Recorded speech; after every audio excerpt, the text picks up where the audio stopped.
With the success of Parasite a few years ago, Bong Joon-ho has gained unprecedented popularity in the international community. Critics and audiences were impressed by Bong's ability to balance dark humor with the sobering topics he was covering, his ability to create a film that was somber yet thrilling and entertaining. But Parasite is just his latest addition to a filmography filled with biting social critique. Bong's films often feature dark material, and like most darker films, they contain a bit of comedy to lighten the mood. My argument, however, is that Bong's comedy exists not only to entertain, but to contribute to his social critiques. The films discussed will be Memories of Murder, The Host, Mother, and Parasite. A common theme in Bong Joon-ho's work that criticizes class divide is humiliation, in which the lower class characters are put into humiliating situations by the rich. In Parasite, for example, there's the outwardly comedic imagery that is two grown men playing dress-up to entertain a child. There's also aspects of cultural appropriation that Bong uses as criticism that I don't have time to get into. But in actuality, Mr. Kim is being forced into this by his employer, a man that has power over him. He sees Mr. Kim's dejected expression and reminds him that he is being paid extra, so he should think about it as part of his job. This helps to solidify the idea that he does in fact have little to no choice in undergoing this humiliating experience. A second example would be this scene in The Host. The family has been evacuated to a makeshift shelter, and they are grieving the supposed loss of their young family member, Hyun-seo. They end up writhing on the floor, looking ridiculous in a way that makes the viewer wonder if they should laugh or feel bad. They've been crammed into a crowded gym with no real answers or support given from the incompetent government, which is, of course, what Bong Joon-ho is criticizing in his film. The family is then photographed by the press in their vulnerable state, adding to this uncomfortable humiliation in a situation where they are displaced and grieving as a direct result of the US and of their own complacent government. At the same time, though, this scene, as well as the aforementioned scene in Parasite, uses this absurd comedic approach to get across just how ridiculous it is that they have been put in this situation. Many of Bong Joon-ho's films critique existing power structures. This often includes the Korean government and the police. This critique is especially present in his 2003 film Memories of Murder, which takes place during the Korean military regime of the 1980s. This film follows detectives looking to solve a serial killer case who often break the law and exercise their power over suspects with little to no consequences. This includes beatings and the extortion of false confessions with suspects that are eventually proven innocent. Bong Joon-ho uses comedy in this film to underscore the incompetence of the police under the military regime.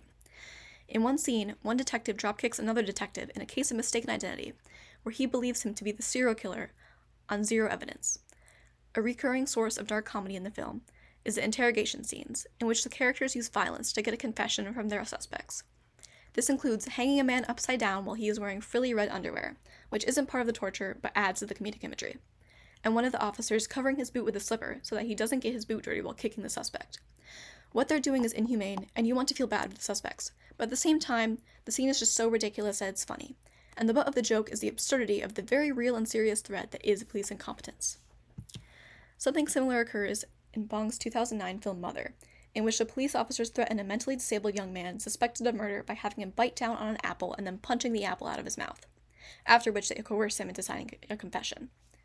The method of intimidation is, again, comically absurd, but while the scene is meant to be funny, the comedy functions as a criticism of the carelessness and incompetence of law enforcement. Something Bong Joon-ho does that is by no means unique to him is that he includes a comedic line said by a character to further his argument, where this character essentially functions as a mouthpiece for Bong's own opinions. There's an example of this in his 2006 film The Host, which is outlined in an article by the Cinema Escapist. Namil jokes how, given Fat Guevara protested so much during college, it's a miracle that he got such a high-paying job. In fact, Fat Guevara is a sellout, who also wants to sell out Namil since the Korean government has put a fugitive bounty out on the Park family. In a biting critique on capitalist greed, there's an amusing scene when Fat Guevara mutters with some hidden colleagues about whether their reward for capturing Namil will be tax-free. There's also a joke in the scene right after Namil makes the comment on his friend's high-paying job, where the friend remarks that he still can't pay off his debt. This also plays into what Bong Joon-ho is criticizing with Namil's character. Namil is a college graduate that can't get a job despite his qualifications, while Fat Guevara managed to get a job but is first of all a corporate sellout, and also still has debt despite his seemingly successful career. Bong is using dialogue said by the character Fat Guevara to make his own critiques. The character is making these comments, but at the same time, so is Bong. A more well-known example would be Young Kyo in Parasite. There's a scene in which Ki-woo is trying to act impressed with her son's artwork, and he says, "That's a chimpanzee, right?" And Young Kyo replies saying that's a self-portrait. This scene, along with Young Kyo's gullibility in reference to Ki Jung's art therapy nonsense, uses the character of Young Kyo as a comedic general critique of the naivety of the rich. So, as a general takeaway, Bong Joon-ho's films do include certain comedic lines or scenes just for the sake of some entertainment amidst what is usually heavier material. This is not something unique to his films. However, Bong Joon-ho's comedy also adds to the argument he is trying to make in a number of ways, usually through a certain character or institutions or interactions. It exists thematically for a reason. In my opinion, this shows his ability to utilize comedy in clever ways, poking fun at the institutions he is criticizing by essentially saying, "This is so bad, it's funny."